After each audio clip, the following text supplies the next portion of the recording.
Well, folks, it's official. Nature is being prescribed by doctors across 35 states here in America. Prescribing time in parks and green spaces is now used as a way of treating a range of conditions, including high blood pressure, anxiety, and depression. In Japan, Shinrin-yoku, also known as forest bathing, is a practice or process of therapeutic relaxation where one spends time in a forest or natural atmosphere, focusing on sensory engagement with nature.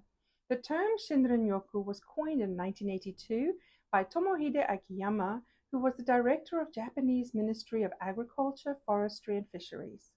After several studies were conducted in Japan during the 1980s, forest bathing was seen to be an effective therapeutic method. I'm thrilled that it's catching on here too, because when we feel better, we behave better. What are your thoughts? Let me know in the comments below.